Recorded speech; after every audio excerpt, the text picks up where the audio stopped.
I do think it's really, really important through the arc of the whole relationship, but especially when people are tired, is just like take a beat and communicate how you're feeling, communicate what the ask is, and also give your spouse some leeway that they're probably making the same mistakes. Is like they're assuming things, maybe they're getting short with you. They're probably sleeping less than you are if you're the dad. So like, I think it's really, really important. I don't know that I have a special angle on it other than just like, can't assume that people know what you want. Welcome to Startup Dad, the podcast where we dive deep into the lives of dads who are also leaders in the world of startups and business. I'm your host, Adam Fishman. In today's conversation, I sat down with Matt Martin. Matt is the co-founder and CEO of Clockwise, an amazing product that optimizes your team's schedules to create more time in everyone's day. Prior to that, he was an engineer and a lawyer. In addition to being an incredible founder, he's also a husband and the father of 3 kids, including a set of identical twins. In our conversation today, we spoke about the change in working style that's required when you become a parent, the importance of clear communication, both at work and with your spouse and partner, including the most important aspects of communication to get right, and the need to both focus and be gentle on your own self-criticism and the demands or expectations you have for yourself. We also talked about the support structures that have been really critical for his dual working parent household. I hope you enjoy today's conversation with Matt Martin. I would like to welcome Matt Martin to the Startup Dad podcast. Matt, it is amazing to have you with me on the show today. Thanks so much for joining me. Thanks for having me. I'm stoked to be here. For those folks who are not familiar with Matt Martin, tell me a bit about your professional background. You are a founder of a company that is a very cool company. So let's hear about it. Yeah, so I, too many years ago now, founded the company Clockwise. We provide an AI-powered scheduling assistant. So if you need help cleaning up your calendar, and I think if you have a pulse, you probably do, we can help you do that pretty quickly, easily, and with low effort. You can sign up at getclockwise.com. Anybody can get up and running. You get a free 30-day trial, and then you even have a free plan thereafter. We work with some insanely great companies like Netflix, Uber, Atlassian, Pinterest, the list goes on, to help make sure that everybody has a schedule that's not only productive, but sane.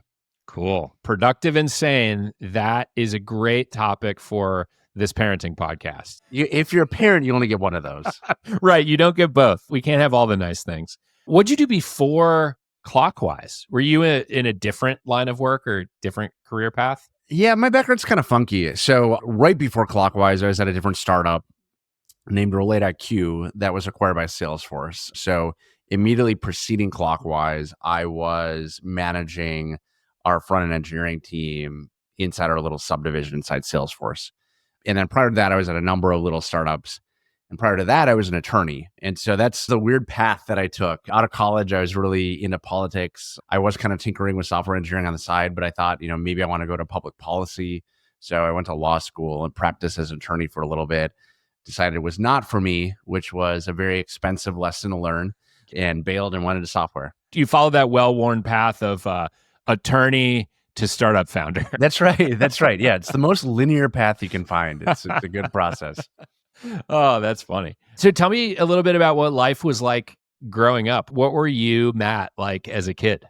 I grew up in Minnesota. I grew up in the suburbs of Minneapolis. So in a lot of ways, kind of like a standard suburban upbringing, riding bikes around. I was a weird combination of a little, I won't swear.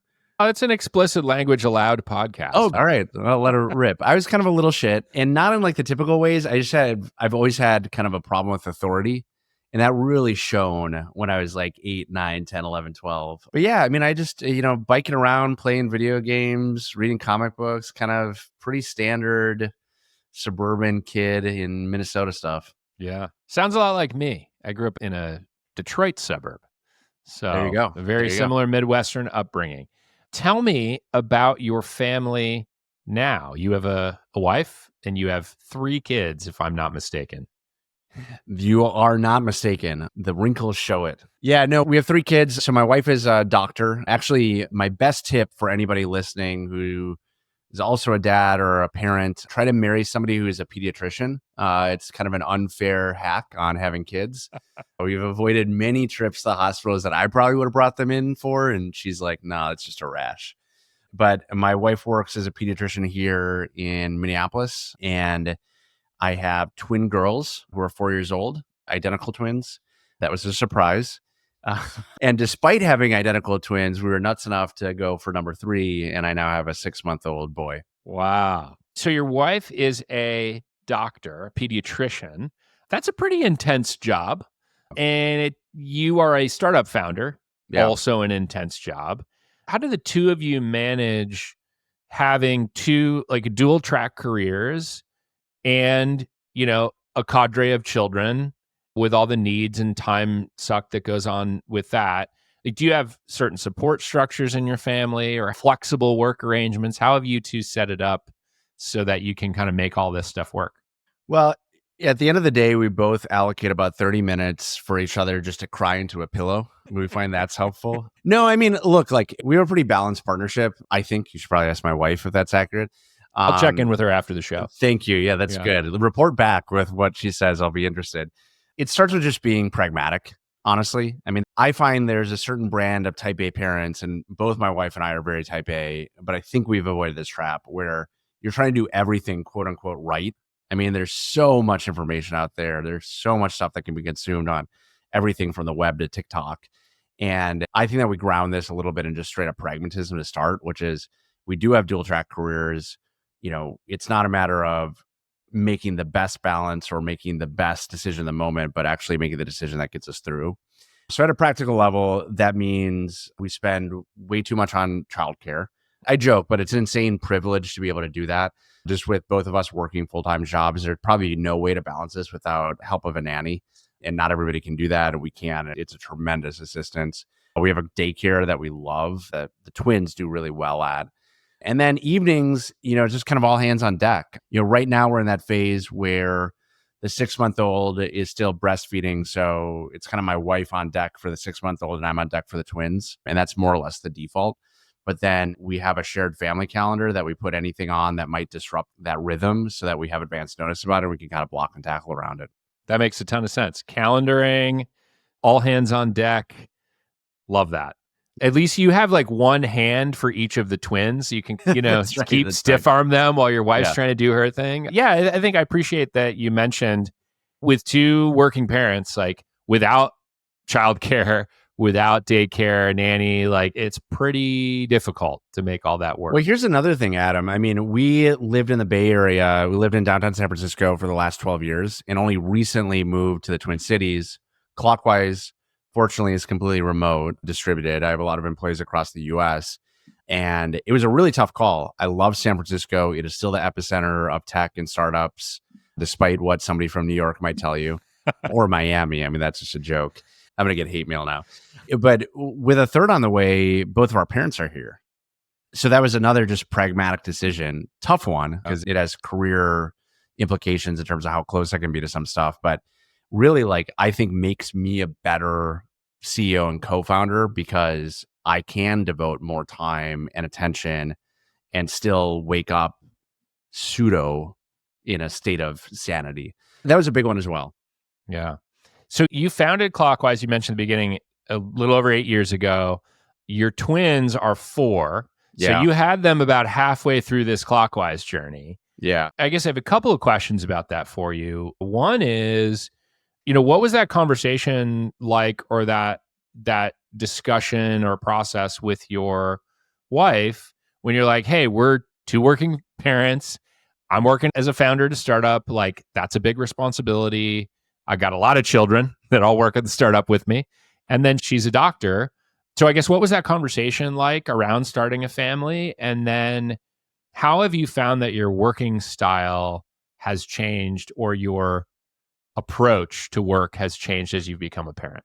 So for us, I started this company with 2 other co-founders who at the time of founding were dads. And so entered with it in a lot of ways, really fortunate to be able to see an example of them deciding to jump into it, even with kids. For me, having kids was a journey. So at the time that we founded this, I was in my early 30s. I just turned 40 last Happy month. birthday. Yeah, thank you. Thank you. And my wife and I kind of decided that we were ready to have a kid. Yes, that was the target. We decided that we were finally ready. We'd been married for several years and it just felt like, okay, let's do it. There's no good time and we'll figure it out. But then it took a lot to have a kid. We went through IVF, multiple rounds of banking, and I won't bore you with the full process, but really quite a journey in order to have a kid. And at times thinking that maybe we couldn't have any at all. So I give you all that context because by the time that we were at the point where Ashley was pregnant, it was just like we were in it and we had been in Yeah. it for a while. And so I don't know that we ever really had that substantive conversation about what is this going to mean, because it had been such a challenge that now we're just determined to Mhm. make it happen. But I will never forget that first ultrasound when the doctor said, "Oh, there are two in here." Because one thing that happens actually with IVF is a lot of the clinics will implant two embryos at a time because it increases the odds of success. Sure. And implantation isn't super fun anyways, so you may as well increase the odds of success with each round. And for the clinics, it allows them to put better stats on their website, so they like to do it. Mhm. And we had specifically said, no, thank you, because A, we didn't have that many embryos to spare, and B, we just wanted to have a single kid. We didn't want to Yeah. risk twins. Yeah. But then the embryo split. Ah. Someone had different plans for us. Yep. So, Yep. but yeah, that was the journey. I mean, we really didn't have that conscious conversation just because of the way that we got into it. And then my style changed quite a bit. Tell me about it. Yeah. So first, let me acknowledge that it kind of scared the shit out of me. Like, even though we had jumped into this process of trying to have a kid, we're determined to make it happen. I hadn't had that period to process what that would really mean for me. And so once it became a reality that Ashley was pregnant, it was really pretty intimidating to think I have to lead this company while taking on twin kids. And before you have kids, or I shouldn't say you, at least for me, before I had kids, I could brute force issues. Just Mhm. like, I'm going to work later. I'm going to put in more hours. I'm going to work over the weekends. And God knows I did a lot. After kids, I learned that just couldn't do that anymore. And I tried for a little bit, honestly, not consciously. I just fell into the same patterns.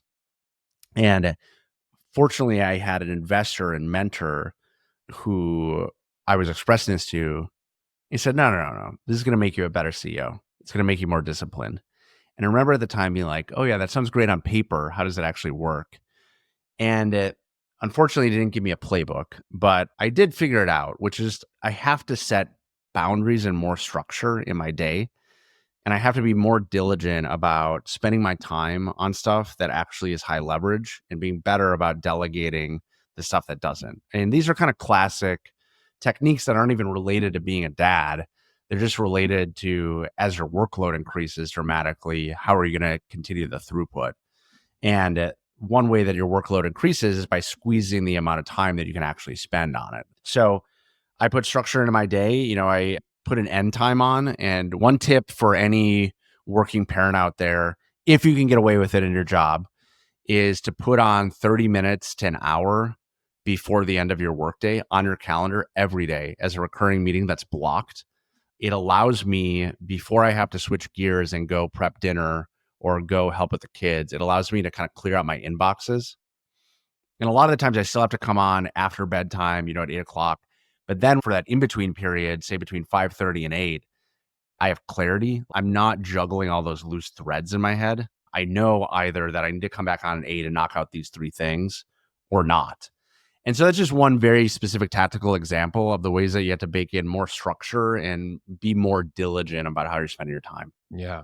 So it sounds like you build in that kind of like an off ramp to your day Yeah. where you have that point of transition. I like this idea of I can clear out some of the stuff that might be jumbling out of my head, or like that one email that I'm thinking about that I know I saw a couple hours ago and like Yeah. want to get to it. And if you don't get to it, you'll just be thinking about it all the time when you're trying to like, catch the food that your 4-year-olds are throwing around or something Well, like or the that. worst, I mean, I think this is a little bit personal, but I think most people have this, which is you might be trying to read it after you've transitioned. You Mhm. have to leave the office. You have to get home. You have to help cook dinner or help take care of the kids. But you still have your phone on you. Mm-hmm. And so, you're trying to read it, and I know that what I'm doing on my phone at that point for work is going to be really low leverage because it's going to be very distracted. It's not going to be good work, even if it's just an email. I'm not going to be thinking about it clearly. And it's going to really add to my stress while I'm with my kids. It's not going to allow me to focus on that. And so, just having that, I like how you phrase that, having an off ramp for the day. A lot of the times when I go through, I go through all my inboxes. I go through email, Slack, my to-do list, any open docs. Sometimes I don't get all of it, but then I try to move it all into my to-do list. And sometimes when I look at that email that I would have been thinking about or looking at my phone, it's actually something where, like, because I take a moment to off ramp, I can either knock it out right there, or it's really clear that it doesn't need a response tonight. Like, Yeah. I can do it tomorrow morning. And it's just like the amount of clarity that adds is just, it's huge. It's huge. Yeah. I wanted to ask you, touched on this with your twins, that you remember the sonogram and then going, oh, there's two. And you were like, oh, okay. Is that the earliest memory that you have of becoming a dad, or is there another one that, maybe right after the kids were born, or one of those early late nights or something like that? I'm always curious to hear about people's earliest memories of fatherhood. That is the earliest, because that was literally the time that we heard that there were kids, Yeah. and we haven't gone through the ups and downs of all of it. You kind of learn to be skeptical about earlier signals. And so I didn't really embrace that we were going to be, and there's still odds even at that point, but that it was likely that I was going to be a dad until we saw it sign up. So that one really sticks in my head. Another one that really sticks in my head is you put up your registry and you start to get stuff that comes in. And we had a group of friends actually from law school. I did get something from law school. I got some friends that were nice enough to get one of the strollers on our list. And it came, and it's this double stroller, Yeah. side by side, because I have two kids. And it hit me for the first time, just like how much my life is about to change, because there's like this physical manifestation. Yeah. As the dad, you don't biologically carry the kid. So seeing that stroller, I was just like, ooh, crap. Yeah. And those double strollers are heavy too. So Yeah. And this was like a light secondary one, and it was as lightweight as it could be. Like, Yeah. like this is like, we're not talking like the tank, the huge one, but just Yeah. like seeing the physical size of it, I was like, oh man. But one thing that I think is really common, and I always like to reiterate, even though probably most dads these days hear it, I just think it's so important to know. I didn't feel like a close connection, really like a close emotional connection to my kids until, I don't know what the point was. Maybe call it 6 months, like when they start smiling, that happens a bit, but their personality doesn't really start to show until a little bit later. And even then it's early. And for some dads, and I don't doubt them, I mean, I think these people are really out there. Like, they have this, pseudo religious moment when they first see their child. And I'll never forget it. I will never forget that moment, because it was a very emotional moment. But it was emotional because of the birth and seeing my biological child for the first time. That connection wasn't there in the same way. And it almost felt like I was not doing something right. But it just took a little bit, because when they're first born, they're kind of like little blobs, like you just had to keep them alive. Yes. I like to say that kids look a lot like Winston Churchill when they're born. They're just like not a lot of neck, no hair, a lot of wrinkles, Yep. It's interesting. You mentioned like, hey, a lot of dads probably know this instinctively or have heard this.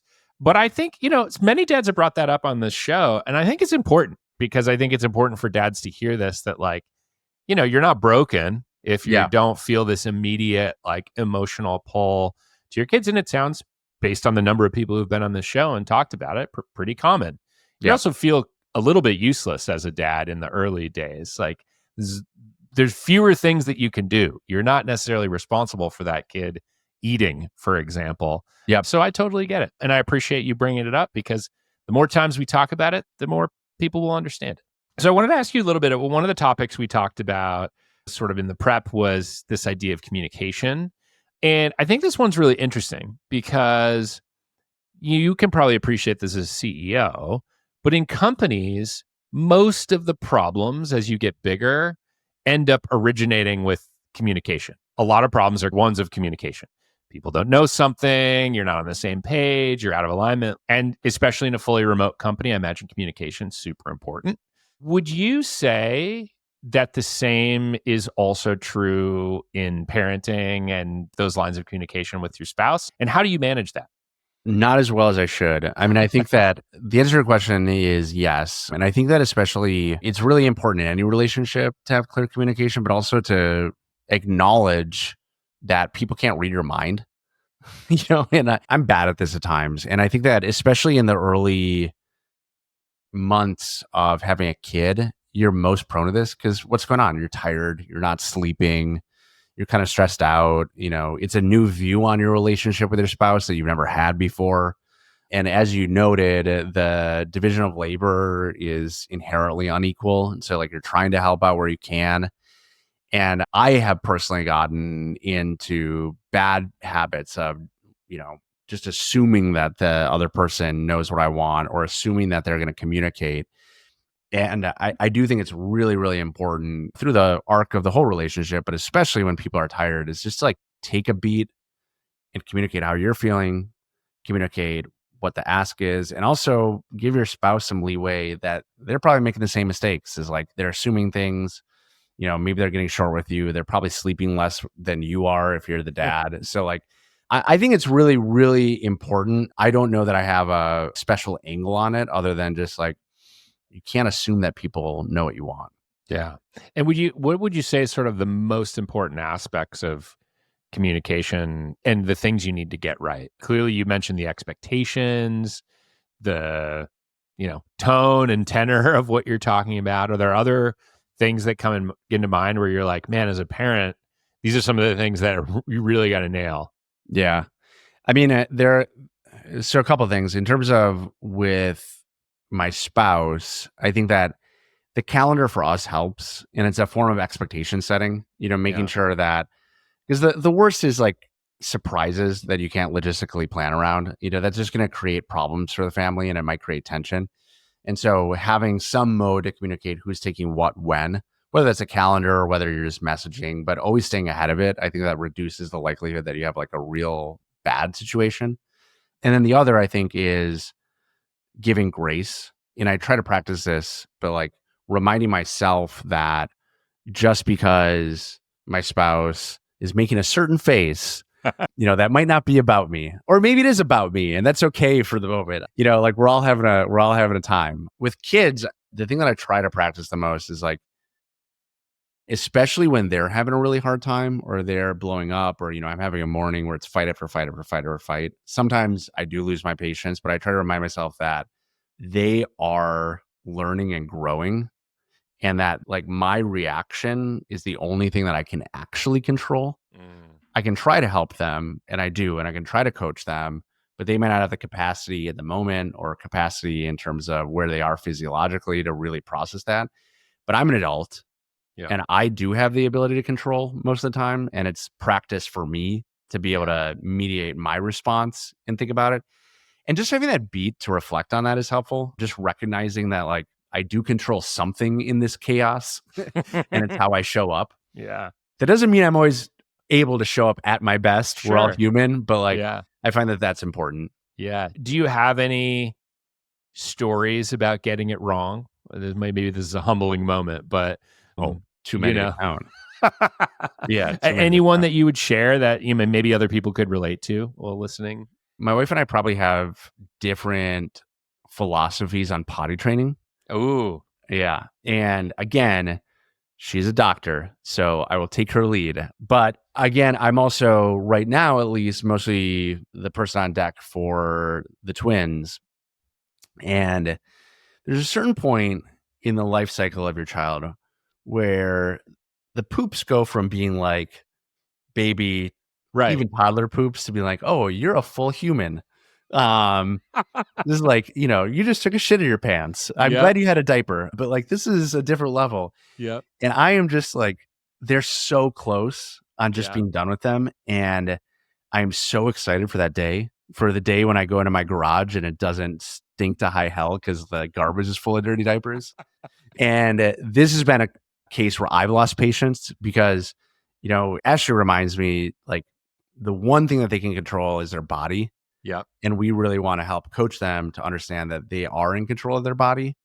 And so trying to force them to do something, especially force them to go use the toilet, is not necessarily going to be productive. And I try to take her guidance on that, but sometimes I just like I will paint this picture so that every parent can empathize with me, where I have two kids that are 4 years old. They know how to use the toilet. They know how to use the Yeah. toilet for all functions. And we're going to bed, and you just want to get bedtime going. One of them decides to go use the toilet, and the other looks me in the eye and go, "I'm going to poop in a diaper." And I'm just like, "No, you're not." Like I just want to it becomes a power struggle, and then Yeah. nobody's happy. Nothing productive happens. I don't win even if the kid goes on the toilet because then they withhold. And that's kind of a microcosm of those moments where I'm prone to getting triggered, is a loaded word, to getting fired up when it becomes a power struggle. Yeah. And again, it's about reminding myself, like, what am I in control of and what am I not? But sometimes you just want to win. It's like, I'm the full adult. I know better. Yeah. It's also, I didn't have this appreciation thinking about it. I remember potty training my kids, and, my kids are not twins. And when a kid needed to go, it was like, it often was very urgent. They'd be like doing their thing, playing their toys. Oh, I immediately have to go to the bathroom. When you have twins, you only have one, toilet installed in a given bathroom. And so I don't know, how does that even work? Do you have send one down to a different level? What? I don't even know. A lot how of that would work. screaming. A lot of screaming. So quick. Yeah, no, I mean, it's with twins. I'll go on a digression here, Adam. When we first had the twins, you get parents all the time being like, "I don't know how you do it with two." And we didn't know any better. So I was like, "Oh, parenting's tough. I'm sure like you guys had a go of it too. Like it just is what it is. We're just muddling through." Now that I've had a single one, I want to look everybody in the eye and be like, "You fucking amateur." like you don't know. I don't even know what parents of triplets do. I mean, that's just a whole different circle of hell. No idea. But the problem with twins, and this is true of the potty, but it's true of a lot of things, is that the behavior of one will often trigger behavior in the other. Yeah. And it can be a variety of different behaviors. It might be competitive, it might be fairness, it might be anger, but all of those come into play with the potty too. One of them will go, "Oh, I need to use it." Sometimes, no problem. That one, it's urgent for that one. Yeah. Other times it's, "No, I need to go first." And then a whole meltdown over not going to the potty. No. And then when you try to incentivize them, I don't know if this is good practice or bad, but they get a reward for using the potty. Less so now, but at the earlier stages. And that also inculcated this behavior where one would really need to go, but then the other one just wanted an award too. So they'd go sit and do nothing. Yeah. And now you're having a debate with a toddler about whether they really use the bathroom. So I don't know. Long story short, patience, but there's no winning. Maybe we can move off of potty training, but I love this conversation, and I'm so glad that I'm not in this phase at this point. What are some of the most surprising things that you've discovered as a dad? Surprising is an interesting word. I don't know that there were many huge surprises, but I think that there are a few things that I didn't understand and wouldn't have seen with clarity. One is just how much parenting is just going with the flow. Like you don't change. Like there's not like a magical parent class. I mean, there are some parent classes, but you don't graduate and become a parent. You just have a kid one day and now you're a parent. And I think growing up, you look at your own parents to some degree, if not irreverence, at least separation. And the reality is one day you don't have a kid and the next day you do, and you're still the same person.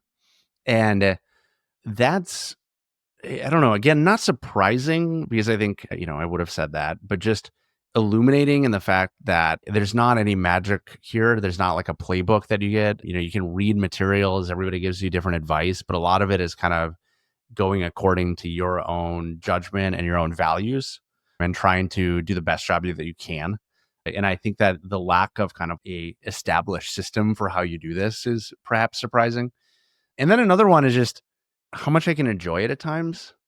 I think it's really easy to talk about the burden of all this. And, it's really easy to talk about the burden of our parents because, and what can you do but laugh at it? But the joy of it is really true as well. I like the thing that I reflected on when I first became a parent is I don't know how much this resonates for other people, but I often before becoming a parent, I would think back and you have these memories that are ingrained in your mind of these perfect moments. I think about one time when it was just me and a few of my friends at a campfire on the shore of Lake Superior. And there are a bunch of those. I'm fortunate that I have a bunch of those, but they're fleeting. For some reason, they stick in your head. And the frequency of those after kids just goes way, way up.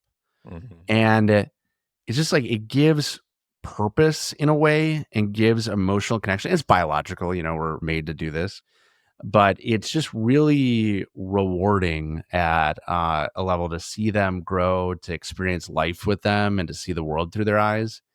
And sometimes it's joyous and rewarding. Sometimes it's really trying and rewarding, but it really gives purpose in a way that, again, I don't know if it's surprising, but I definitely couldn't have appreciated. Oh, love that. Those are a couple really great points. Thank you. You mentioned advice. You got a lot of advice. And that is a thing a lot of parents get when they are expecting.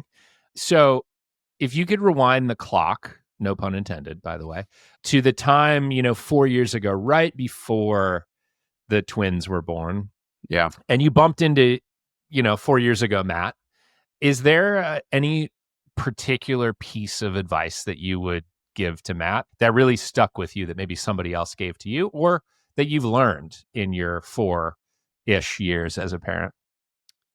I would look that Matt in the eyes and I would say, sleep now and sleep much.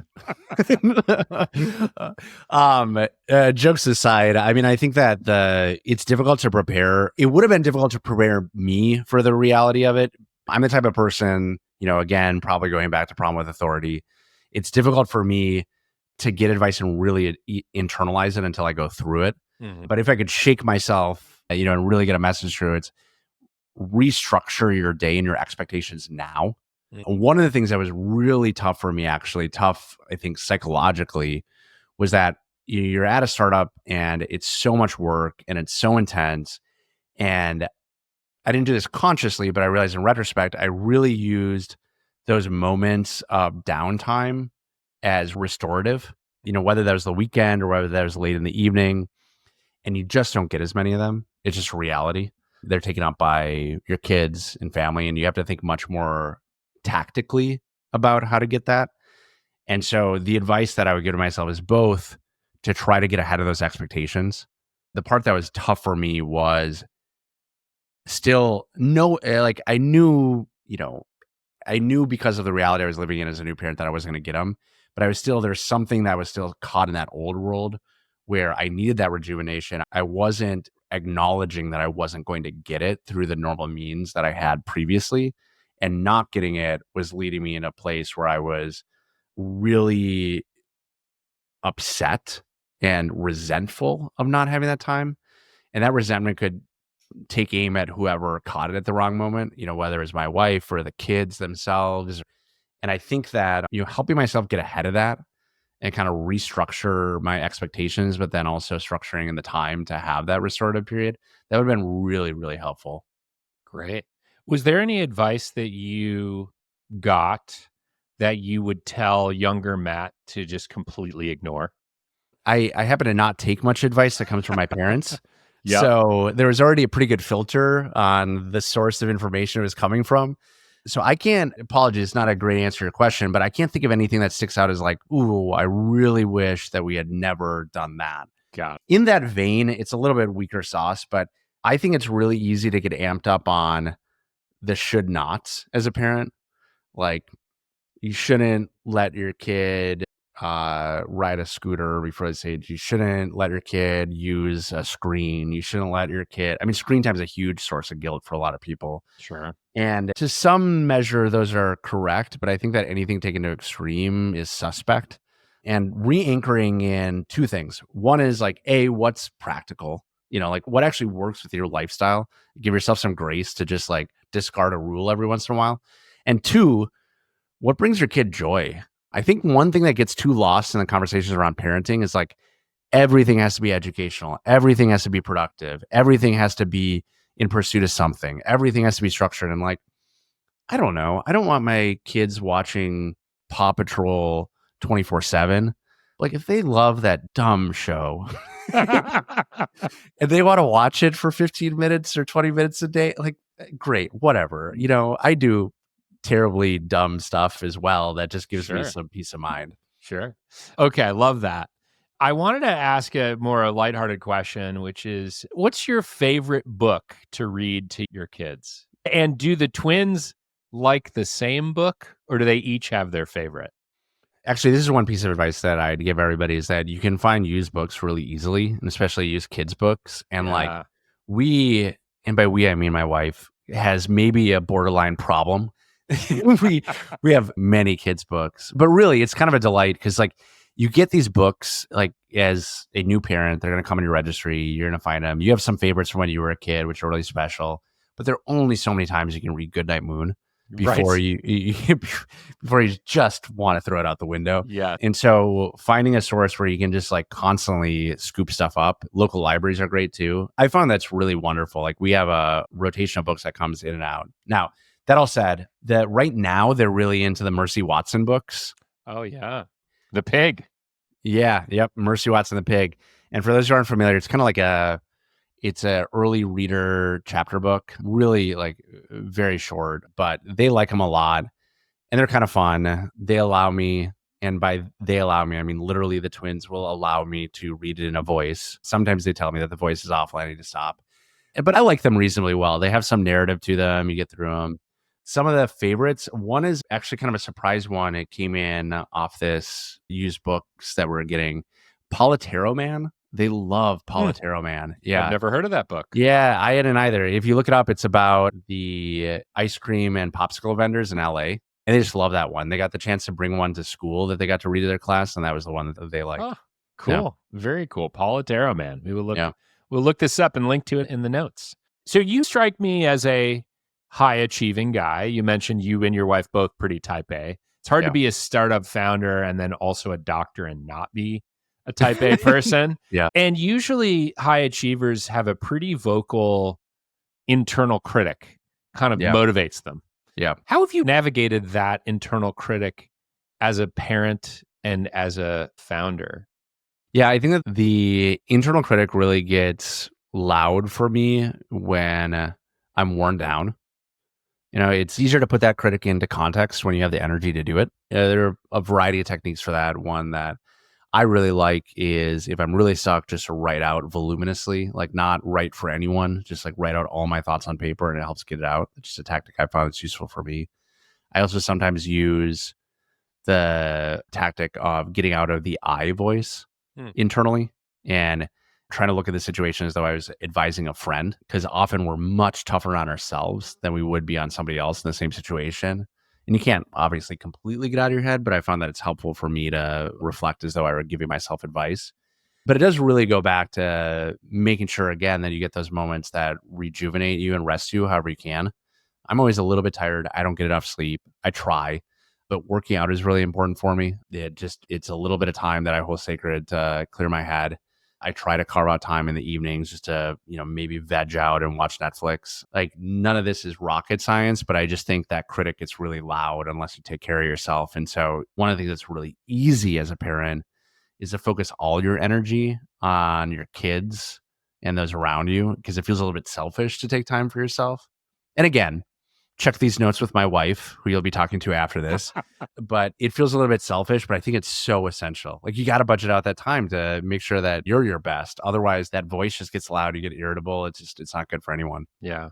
We talked earlier about how being a dad has changed some of your relationship with work and your time management and things like that. I'm also curious how becoming a parent has changed how you operate as a manager and a leader at your company. Would you say that's influenced who you are as a manager?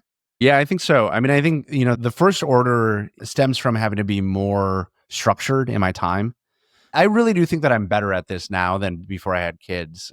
I am more thoughtful, more structured. I am more diligent about how I'm using my time, about how I'm adding leverage, about where I interject and where I don't. I think those are all net positives that would have had to been learned sometime. And being a parent and having limited time just forced it. But the other perspective outside of kind of like being more deliberate that it structures for me as a manager is you realize how much conflict is just managing communication and how being able to spot the conflict and spot the emotional underpinnings of that conflict can really help you navigate it. And it's not the same as kids. I'm working with really talented adults, but I think that having it distilled down into a much rawer form with your kids because they're developmentally so early. It is just raw emotion. And it sounds funny, but like seeing just raw emotional waves, you realize like there's nothing I can do with that. Like I just have to help coach them through it. And then you start to see a little bit like adults are way better at managing that raw emotional wave, but that's still there sometimes. And so, there's often the phrase that I'm going to butcher, but it's when somebody's complaining to you or brings an issue to you, are they asking you to solve it? Are they asking you just to listen? Are they asking you to be a shoulder to cry on? Because the reality is they're not always asking you to solve it. And trying to solve it when there's an emotional state or they're trying to work through something may be counterproductive. So I think it's influenced in myriad ways, some more subtle than others. Yeah. I wanted to come back to communication a little bit because this has come up quite a few times in this conversation. Partnership is really important, obviously in a co-founding relationship, but especially when you have kids with your spouse. And I also think it's hard to agree 100% of the time. You mentioned some slightly different philosophies on potty training and things like that.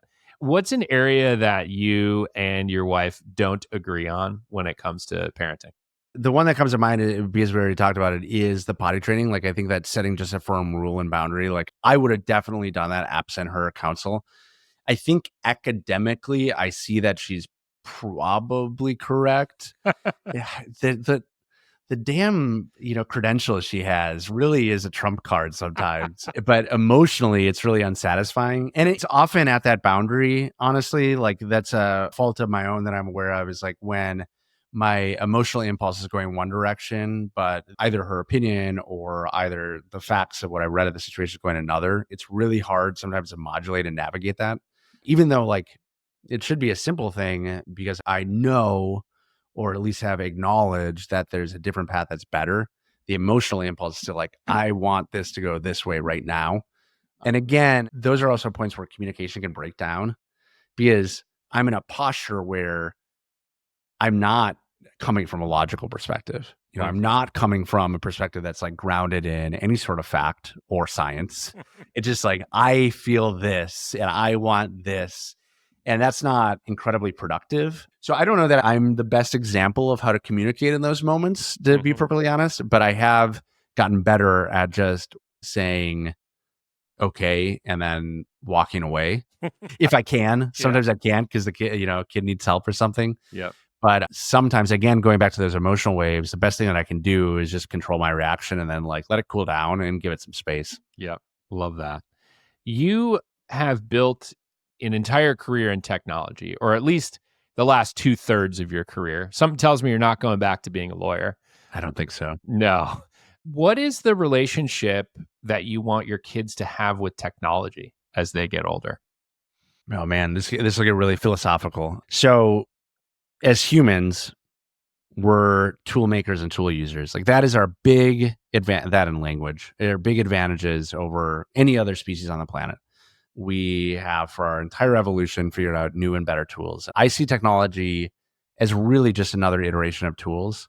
And I find technology to be fascinating and really just irresistible to me because it's the intersection of tool making for other humans and playing off all of the innovation of the humans before me in a way that I get to stand on the shoulder of giants. And just that march of progress and being able to build something new for somebody, it's still exhilarating to me after years of doing it.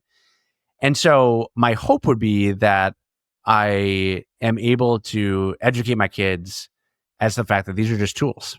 I don't have a real aversion, for example, we're not at this stage of their education yet, but I would have no aversion to them using ChatGPT for homework. Mhm. Like to me, it's another tool. And if the task in hand is to master how to craft your own prose, then it's the wrong tool.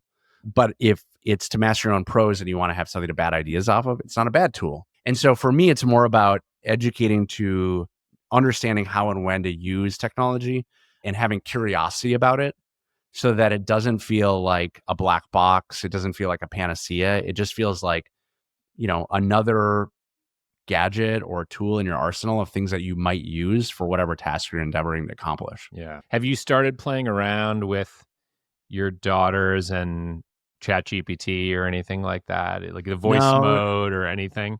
yeah, not really. The closest we got to any of that is doing like the iPhone Animoji or Snapchat filters, Mhm. which they get a huge kick out of. But we really haven't played with ChatGPT at all yet. Okay. I did talk to a dad on this podcast who is also an engineer and built an entire Paw Patrol like interactive thing. Oh, So you wow. can ask it questions like you were in the Paw Patrol TV show. And Wow. yeah, apparently his kid is obsessed. So, maybe someday you could do Mercy the Pig. That would be That's right. interesting. Last couple questions for you. What is a mistake that you've made as a dad?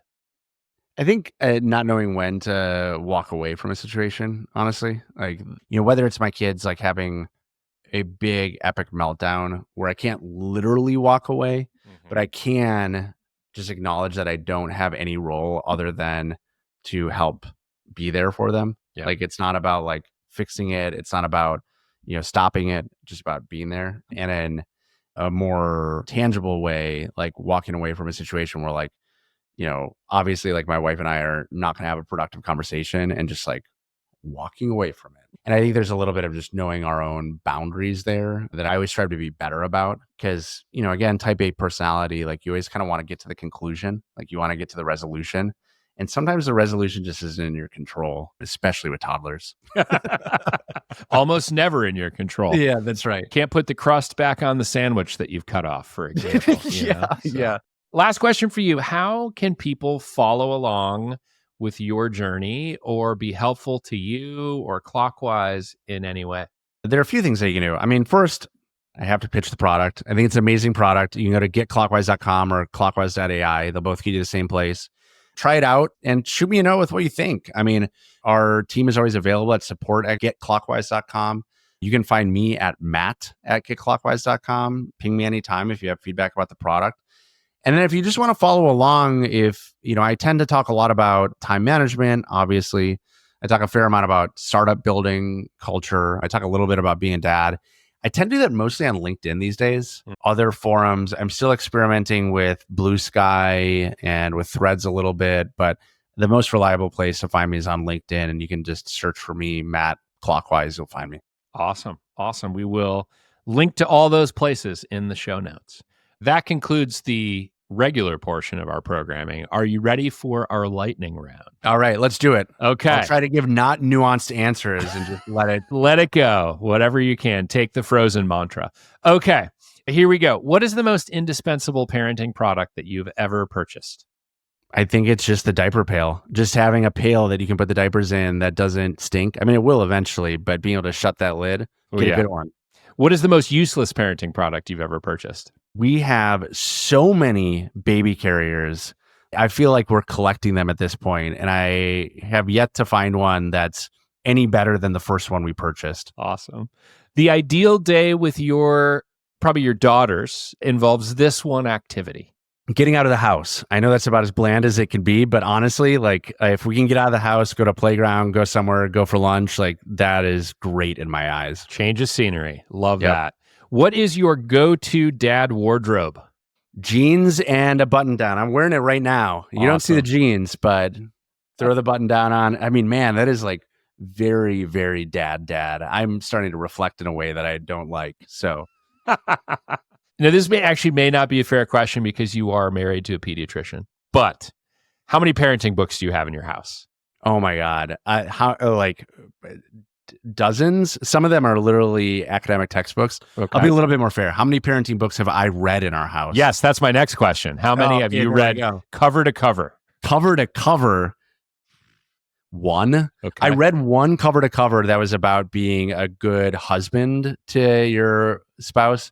But honestly, the only thing that got me through was guilt. I was like, how can I be a good husband if I can't even read the book on how to be a good husband? Like that was, otherwise it would be zero. Awesome. If you're going to read a book about parenting, and that seems like that'd be a good one. So yeah. It was okay. Okay. As many of them are. What is or has been the favorite ages for your kids? All right. So keep in mind for the listener, I'm only through 4 years old, but I would say I have a real soft spot for 2 years old. Okay. Everybody talks about terrible twos. Mine at least didn't have that. They were just mobile enough that I could take them out on the go. And they're just like these adorable, little, like preformed humans. But every age, this is so fucking corny, but every age has been amazing. 4-year-old has been really fun too. Okay. All right. But I have to ask you, what has been your least favorite age? 0 to 6 months. Like, honestly, it's weird. It's so manageable, especially if you're the dad, because you're just kind of trying to survive because you're sleep deprived, but also like they're immobile, so they can't do much. But it's just like, it's not fun in the same way that later stages are fun. Yeah. How many dad jokes do you tell on average in a given day? According to my metric or according to those around me? I don't know. I think I'm at like a solid three dad jokes. I need to work on that though. I think I can go higher. I think it only goes up as your kids become more aware and you become more willing to embarrass them. So. Well, but the faces are what, like, dad jokes feed off of that embarrassed face or the eye roll. It just gives me more power. Have you ever secretly thrown away a piece of your kids' artwork? Oh, yeah. Yeah. If you like, we drown in artwork. Literally, the teacher goes to us like, your kids make like twice as much as the others. It's like, well, why don't you filter it before you put it in their backpack? It's just the crumpled ball of art that comes out of the backpack. Yeah. I'm familiar. Yeah. What is the most absurd thing that one or both of your daughters have ever asked you to buy for them? They haven't asked for that much absurd things. I caved because they don't ask that often. I caved when I shouldn't have. They really wanted for their birthday, and of course, once one wanted one, the other one wanted the identical thing. A light up unicorn. Little did I know, it also sings. Oh, yeah, bad choices were made. Really bad choices, and it sings in 4 different languages you can toggle. So yeah, it's wonderful. Those have gone missing, surprisingly. I don't know where they are. Strangely, we ran out of batteries. It's weird. What is the most difficult kids' TV show that you've had to sit through? I found that Blippi was really rough. It's just like grating, but then I realized there's way worse stuff. Like Jules the other day found I don't even know what the name of it was, but it was just like barely animated, cheapest production values of all time, just garbage. And I was like, where did you even find this? So I say Blippi, I mean Blippi. However, with the knowledge that it gets way worse. It does. On the opposite side, what is your favorite kids movie? Favorite kids movie? Okay, well, I don't know if it qualifies as a kids movie. WALL-E is my favorite. Totally a kids movie. Yeah. Yeah. Okay. Pixar. I don't. Yeah, my daughters don't appreciate it yet, so they won't. They don't agree, but I love WALL-E. I'm a huge WALL-E fan. What is the worst experience that you've ever had assembling a kid's toy or a piece of furniture? Well, we just moved to Minneapolis, so I assembled a lot of pieces of furniture. And you know what drives me up a wall? Speaking of not having emotional patience, car seats. I hate installing car seats. It just like, there's something about the pressure of knowing that if you don't do it right, there's potential risk associated with it. And like being crammed in the back seat as you're trying to like maneuver these tanks of car seats we have these days. Yeah. That's my least favorite. Okay, the car seat. I get it. Have you ever accidentally mixed up your identical twins' names? Yes, I have. Yeah. Do you ever call them the name of your son? No, not yet. That will happen though. There's no doubt, but not yet. Okay. How long can a piece of food sit on the floor in your house and you will still eat it? I would say like maybe a minute. Like I'm way past 15 seconds. If you ever want to see me at my most shameful, just come to my house like right after the kids have had their dinner, and I'm just like eating little pieces of grilled cheese for no reason. Like they have no nutritional value. I don't need to eat them, but here we are. Human garbage disposal. That's the role of the dad. What nostalgic movie can you just not wait to force your kids to watch when they're old enough? Good one. So my mom loves White Christmas, and we Mm. would watch White Christmas every Christmas. And I don't even know if it's good or not anymore. It just wormed its way into my being at a certain level. So I look forward to that. Okay. All right. White Christmas. I might have to watch that now. Have you started telling your kids back in my day stories yet? I'm sure that I have. It doesn't come to mind right now, but there are many opportunities to do that. Okay. Now, finally, you recently became a dad of a third kid and you live in the suburbs.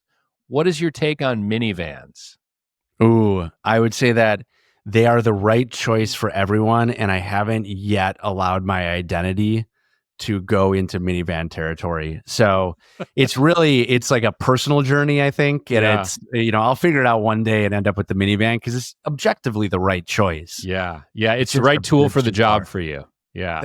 I mean, you got 3 kids, Yeah. I mean, like sliding doors, they're handy, but I couldn't do it. I Yeah. couldn't do it. Yeah. Not yet. All right. Well, Matt, that concludes our lightning round. This has been really fun. Thank you so much for joining me on the pod today. And I wish you, your family, the best of times for the holiday season. And also, I hope everything goes well for you and Clockwise and your company. Thanks so much, Adam. It's been a lot of fun, and I really appreciate you doing this. It's a great angle on a common subject. Thank you for listening to today's conversation with Matt Martin. If you enjoyed the show, please subscribe, share, and leave me a review on Apple or Spotify. It'll help other people find this podcast. Startup Dad is a Fishman AF production with editing support from Tommy Herron. You can join a community of over 11,000 subscribers and stay up to date on my thoughts on growth, product, and parenting by subscribing to the Fishman AF newsletter at www.fishmanafnewsletter.com. Thanks for listening, and see you next week.